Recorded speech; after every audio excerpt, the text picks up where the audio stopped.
Good evening all of you. कैसे हो सारे के सारे? मुझे आशा है आप सभी अच्छे होंगे, स्वस्थ होंगे और मस्त होंगे।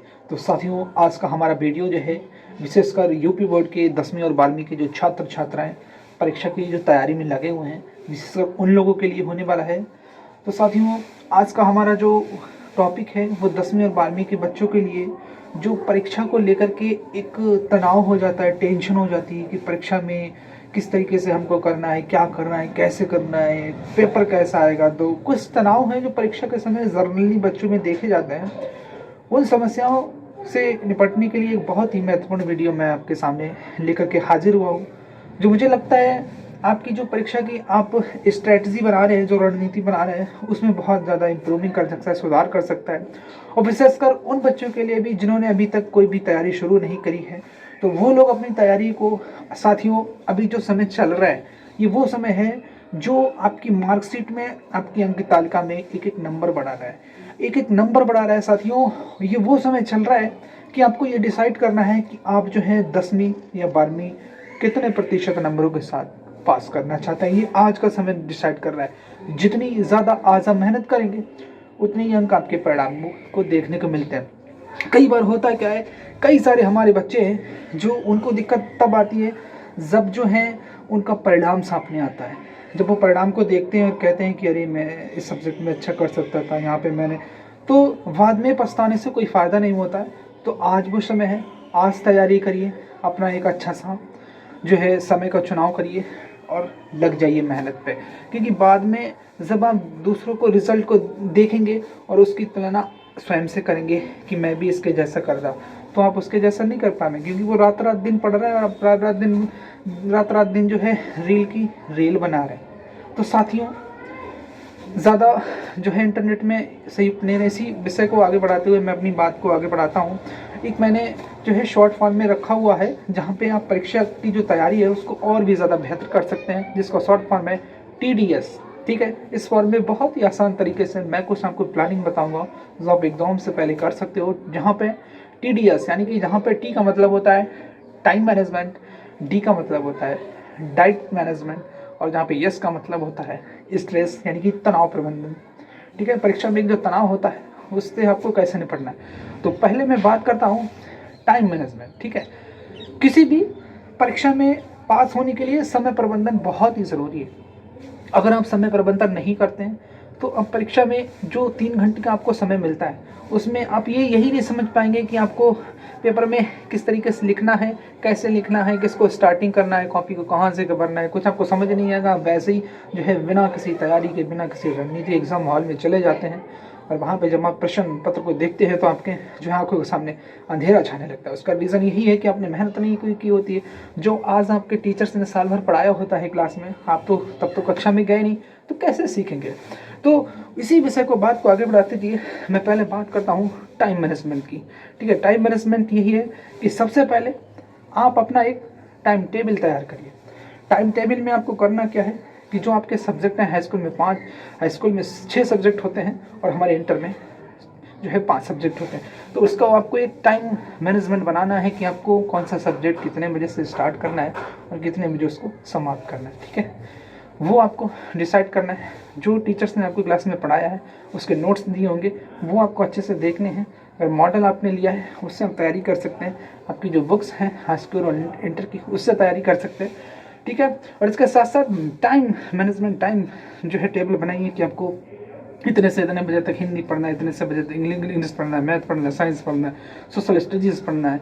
ठीक है, तो एक टाइम मैनेजमेंट बनाइए, क्योंकि समय प्रबंधन जो है आपको उस कार्य को करने में अंतर से ही जो है एक जो है एनर्जी फील कराता है कि आपको ये काम करना ही करना है। जब आप टाइम मैनेजमेंट नहीं बनाते, कभी हिंदी उठा लिया, कभी इंग्लिश उठा लिया, तो इससे क्या होता है, आपका कोई रूटीन नहीं बन पाता है। आप जो जो मतलब करना चाहिए एक्चुअल में पढ़ाई, वो नहीं कर पाते हैं। तो समय प्रबंधन किसी भी परीक्षा में बेहतर रणनीति के लिए बहुत ही ज़्यादा महत्वपूर्ण मायने रखता है। और जब हम समय प्रबंधन कर लेते हैं तो आप कोई भी परीक्षा बहुत आसानी से सफल हो जाते हैं। और दूसरा आता है रोज़ की पढ़ाई का एक अलग से चार्ट तैयार कीजिए। ऐसा नहीं है कि आपने समय तो बना लिया है, ठीक है, लेकिन समय बनाने से पूर्ण ये भी ज़रूरी हो जाता है कि आपको कितना पढ़ना है, क्या पढ़ना है, कैसे पढ़ना है।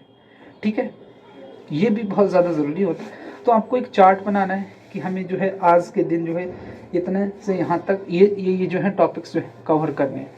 ठीक है, परीक्षा नज़दीक आ रही है तो नए टॉपिक्स को, नए जो टॉपिक्स हैं जो आपके टीचर्स ने पढ़ाए उन्हीं को आप रिवीजन करें। नए टॉपिक्स को जो है पढ़ने से बचें, उसको देखने से, उसमें आपका जो है टाइम वेस्ट होगा। ठीक है, तो एक चार्ट बनाएं जो सब्जेक्ट है उसके अनुसार। अगला हमारा आता है रोज़ाना कम से कम 8 घंटे की पढ़ाई आपको करनी है। 8 घंटे, ठीक है, 8 घंटे आपको जो है अपना एक तरीके से कहते हैं ध्यान लगा कर रखना है, जो मन लगा करके रखना है। ठीक है, जो दिमाग का एक कॉन्सेंट्रेशन होता है उसको बनाए रखना है। ठीक है, कई बार होता है कि कुछ लोगों में एक कमी देखनी जाती है, कॉन्सेंट्रेशन की बहुत ज़्यादा प्रॉब्लम थी। कॉन्सेंट्रेशन ये होता है कि जैसे कि आप थोड़ी देर पढ़ रहे हैं तो आपका मन जो है, देखो मन का भटकना स्वाभाविक है, मन तो आपका भटकेगा, लेकिन जब कोई काम आपको फोर्सली करवाया जाता है, जब आपको तलवार रखी होती है तो आप उसको करते हैं कि नहीं करते हैं। अब जैसे परीक्षा आ गई है तो परीक्षा की घड़ी जब नज़दीक होती है तो आपको कोई नहीं कहता कि पढ़ लो, आप स्वयं से पढ़ते हैं। क्यों? क्योंकि आपको परीक्षा में जो है जाना है और वहाँ पे लिखना है, तो वो एक तरीके तलवार का काम करती है। ठीक, वहीं पे हमारा जो है हिसाब आ जाता है कि आपको जो है एक टाइम मैनेजमेंट बना लेना है। ठीक, और अगली बात हमारी जो आती है, पाठ्यक्रम के अनुसार कठिन और आसान टॉपिक्स का चुनाव करें। जो हमारा करिकुलम है, ठीक है, जो हमारा सिलेबस है उसके अनुसार एक जो है जो कठिन टॉपिक्स हैं उनको अलग से रख लें, और जो आसान टॉपिक्स हैं उनका एक टाइम टेबल तैयार करें कि कौन कौन से जो है टॉपिक्स कठिन हैं, कौन कौन से सरल हैं, उसको अलग अलग श्रेणी में बांट लें। लगातार पढ़ने की बजाय छोटे छोटे ब्रेक्स में पढ़ाई करें। ऐसा नहीं है कि आपको बहुत ज़्यादा एक बार बैठ जाना है, ठीक है, और जो है लगातार पढ़ाई करनी है। आप छोटे छोटे से बीच में जो है ब्रेक भी ले सकते हैं। उसके हिसाब से जो है आप जो है पढ़ाई करेंगे बीच में। कई बार होता है कि लगातार जो है, अब ब्रेक्स का मतलब ये भी नहीं है कि आप जो है पढ़ने बैठे हैं तो वहाँ पे पास में फ़ोन रख रहे हैं, वहाँ पे पानी रख रहे हैं, तो वो तो वैसे ही आपका जो है ध्यान भटकना स्वाभाविक है। ठीक है, तो ध्यान भटकने की स्वाभाविक, जैसे कि मैं बात अभी कर रहा था कि ध्यान भटकना स्वाभाविक है। जैसे ही आप कई सारे बच्चों में ये देखने में आता है कि वो जब पढ़ने बैठते हैं उनका मन ही नहीं लगता है। तो उनका मन नहीं लगता है तो क्या, कॉपी बंद करी और चले गए मोबाइल लेके बाहर घूमने। इंजॉयमेंट, साथियों, इंजॉयमेंट जीवन में ज़रूरी है, लेकिन असल मायनों में हमें पढ़ाई जो है अपनी कभी खेल जैसी नहीं लगती है। जिस दिन आपको पढ़ाई खेल जैसी लगने लगेगी तो आप जो है बहुत अच्छे से जो है अपने काम को अंजाम देंगे। ठीक है, आगे बढ़ते हैं। अगली हमारी बात आती है, जो इन बातों को आप जो है एक कॉपी में कहीं पे लिख लेना, या जहाँ पे आप पढ़ाई करते हो उस टेबल के सामने लिख करके चिपका लेना। ठीक है, पढ़ाई के बीच में कुछ रिलैक्स को समय दें, रिलैक्सेशन टेक्निक। जैसे कि आप पढ़ाई कर रहे हैं तो रिलैक्स के लिए जैसे इंडोर कुछ गेम्स हैं वो खेल लिया, या जो है पौधों को समय दे दिया, या प्रकृति में चला गया, या बच्चे जिस कार्य को करने से आपको खुशी मिलती हो वो काम कर सकते हैं आप रिलैक्सेशन में। ठीक है, अगर आपको किसी कार्य को लेकर के बहुत ज़्यादा घबराहट हो रही है, ठीक है, या एक प्रलोभन हो रहा है, तो गहरा लंबा सांस लें। ठीक है, और आराम से सब रिलैक्स हो जाएगा, सहज रूप से आप रिलैक्स हो जाते हैं जब गहरा लंबा सांस लेते हैं। अगली हमारी बात आती है, कुछ समय ग्रुप डिस्कशन को ज़रूर दें। जो आपके सहपाठी होते हैं, जो क्लास के जो वो बच्चे होते हैं जो आपके साथ पढ़ रहे होते हैं, आपके दोस्त मित्र यार, कई बार होता है क्या है कि ग्रुप डिस्कशन से फ़ायदा ये होता है कि कई लोगों को एक टॉपिक्स बहुत कोई किसी तरीके से उसको ग्रहण करता है। टीचर्स एक बार पढ़ाता है, उसको कोई किसी तरीके से समझता है, कोई किसी प्रकार से टीचर एक तरीके से पढ़ता है, लेकिन बच्चों के समझने की टेक्निक्स जो है वो अलग अलग होती है, कौशल अलग अलग होते हैं। तो ग्रुप डिस्कशन से क्या होता है, जो टॉपिक्स हमको समझ में नहीं आते हैं, जब हम अपने दोस्तों के साथ उसके साथ ग्रुप डिस्कशन करते हैं तो हमारा टॉपिक्स बहुत अच्छे से कवर हो जाता है, और हमें जो है हमारा आत्मसात हो जाता है, बहुत अच्छे से समझ भी आता है। ठीक है, अगली हमारी जो बात आती है वो ये आती है कि आसान पेपरों के दौरान गैप होने पर कठिन विषय पढ़ें।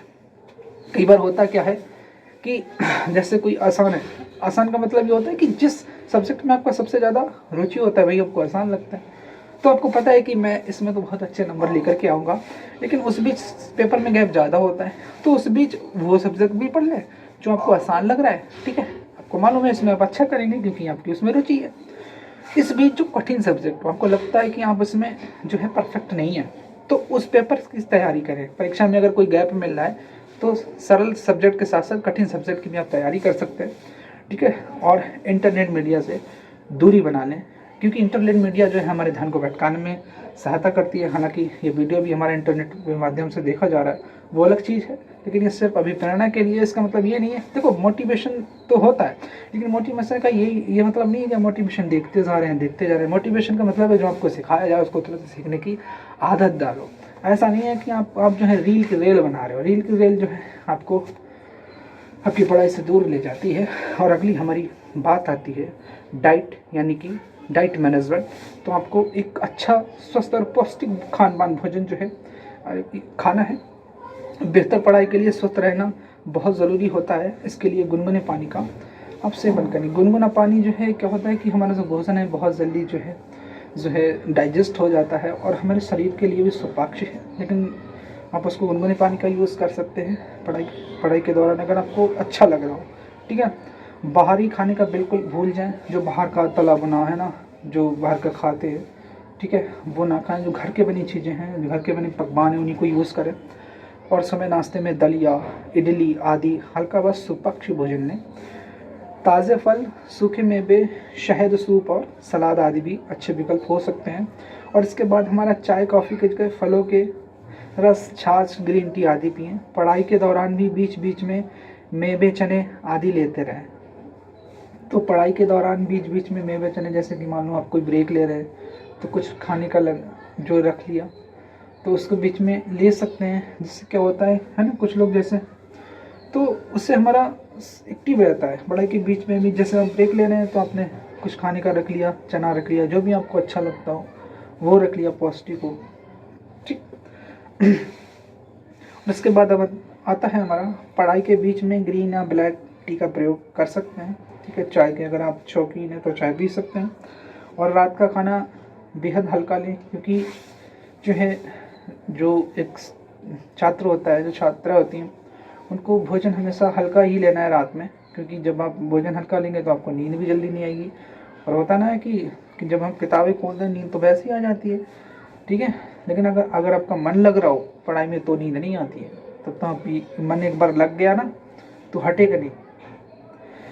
देखो दिक्कत यहाँ पे आती है कि जो लोग जैसे कि मान लो पढ़ना चाह रहे हैं, उनको लग रहा है चाह करके भी पढ़ नहीं पाते हैं, तो आप कोशिश से ट्राई करो कि जब आपका दिमाग काम ना करे तो अपना ये कान जो है ना, इसको नीचे से खींचो, आपका दिमाग एक्टिव हो जाता है। करके देखना, हो जाएगा, ठीक।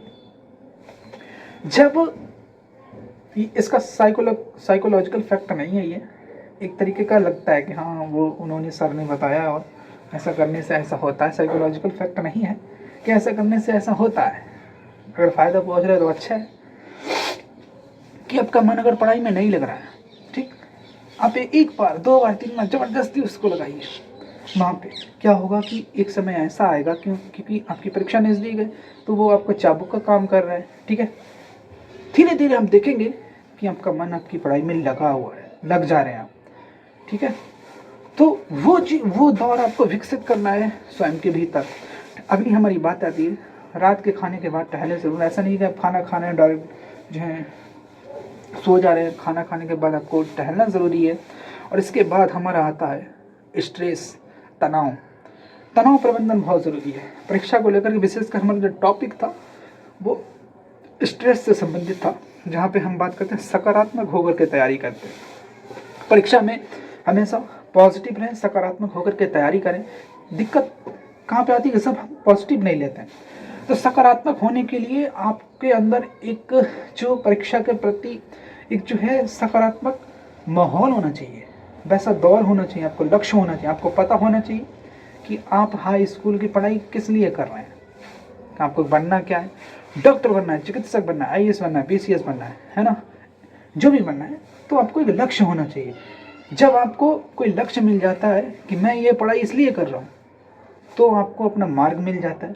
और जब किसी को उसका मार्ग मिल जाता है तो कोई भी व्यवधान उसके सामने नहीं आता। तो एक पढ़ाई के लिए जो है लक्ष्य ज़रूर बनाए। जब हम लक्ष्य बनाएंगे तो हमारे अंदर फीलिंग्स भी पॉजिटिव आएंगी, जब फीलिंग्स पॉजिटिव आएंगी तो आप जो है पढ़ाई भी अच्छे से लगन के साथ कर पाएंगे। अगली हमारी बात आती है खुद को विचलित होने से बचाने का। योग कर सकते हैं, मेडिटेशन कर सकते हैं, ध्यान लगा सकते हैं, और जो है पेड़ पौधों को, जो आपके घर में पौधे लगे हुए उनको समय दे सकते हैं। जैसे कि आप मान लो जब आपके समय पढ़ाई आपको नहीं करना है उस समय मोबाइल फ़ोन में व्यस्त रहने की बजाय आप पौधों को समय दे सकते हैं, या कहीं पे घूम सकते हैं, जो आपको अच्छा लग रहा हो वो काम कर सकते हैं, जिसको करने से आपको खुशी मिलती हो। 5 से 6 घंटे की नींद जो है पर्याप्त है, क्योंकि बहुत ज़्यादा पढ़ना नहीं है, शरीर को स्वस्थ रखने के लिए, ठीक है, नींद भी पर्याप्त होनी चाहिए। तो 5 से 6 घंटे की नींद जो है प्रॉपर हो जाती है आपकी बॉडी के लिए। सोते समय ऊंचे तकिया का प्रयोग ना करें, ज़्यादा ऊंचा तकिया नहीं होना चाहिए, ठीक है, अपनी सुविधा अनुसार उसको लें। तनाव ज़्यादा होने पर बड़ों से बात करें। अगर आपको ज़्यादा तनाव होना है, ठीक है, तो आप अपने टीचर से बात कर सकते हैं, और ये गवर्नमेंट ने जो है, या जो आपके घर में बड़े बुजुर्ग हैं उनसे हम बात कर सकते हैं। अगर फिर भी बहुत ज़्यादा डिप्रेशन हो रहा है, ठीक है, देखिए परीक्षा एक तरीके का बैटल है, युद्ध है, जहाँ पे आपकी रणनीति होनी चाहिए, अच्छी तैयारी होनी चाहिए, तो तनाव का कोई सवाल नहीं है। फिर भी एक टेलीमैनेज एक हेल्पलाइन है, उस पर आप कॉल कर सकते हैं, 144 और शायद 16, मुझे सही ध्यान नहीं है, आप सर्च कर लेना टेलीमैनेज हेल्पलाइन के नंबर से। गवर्नमेंट ने जो है सेवा शुरू की है, वहाँ पे आप कॉल करके अपनी समस्या बता करके जो तनाव प्रबंधन के जो है सुझाव वहाँ से ले सकते हैं। अगली हमारी बात आती है कि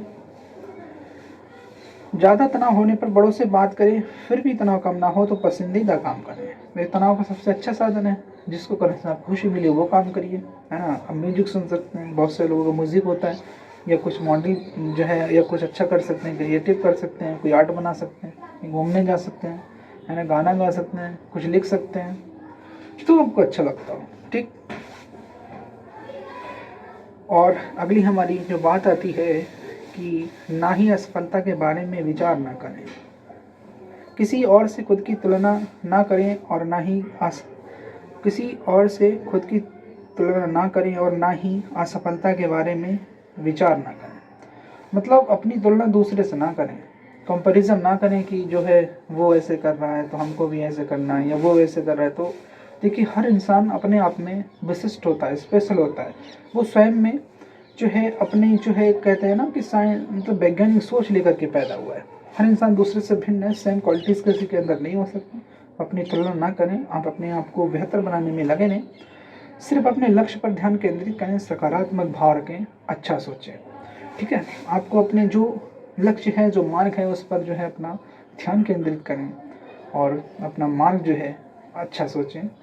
तो साथियों, ये जो हमारी बातें, यानी कि मैंने TDS टाइम मैनेजमेंट, ठीक है, diet management and stress management की कुछ आसान सी बातें आपके सामने बताई हैं।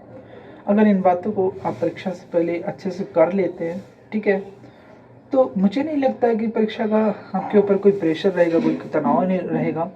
और इस बीच जो है हमारे जो माता पिता होते हैं उनका भी बहुत ज़्यादा योगदान रहता है, कि अगर वो हमारा सपोर्ट कर रहे हैं, अगर मतलब घर में किसी का पेपर है, एग्ज़ाम है, तो फैमिली के लोगों का यदि हमारे प्रति व्यवहार जो है सकारात्मक रहता है, पॉजिटिव रहता है, तो हमें भी बहुत अच्छा फील होता है। तो जो फैमिली के लोग हैं उनका भी बहुत बड़ा महत्व है। परिवार वाले अगर बच्चों को सपोर्ट करते हैं तो बच्चा और भी बेहतर तैयारी के साथ अपने आप को जो है उस काम में लगाता है, अपनी पढ़ाई करता है, और परीक्षा में जो है सफलता हासिल करता है। इन्हीं बातों के साथ मैं अपने यूपी बोर्ड 10वीं और 12वीं के सभी छात्र छात्राओं की परीक्षा को निश्चित सफलता के लिए अग्रिम शुभकामनाएं देता हूं। मुझे आशा है कि ये वीडियो आपके जो है लाइफ में, आपकी तैयारी में और भी ज़्यादा अच्छा तैयारी करने के आपको प्रेरित करेगा। मैं अपने शब्दों को प्रणाम देता हूँ। बहुत बहुत धन्यवाद।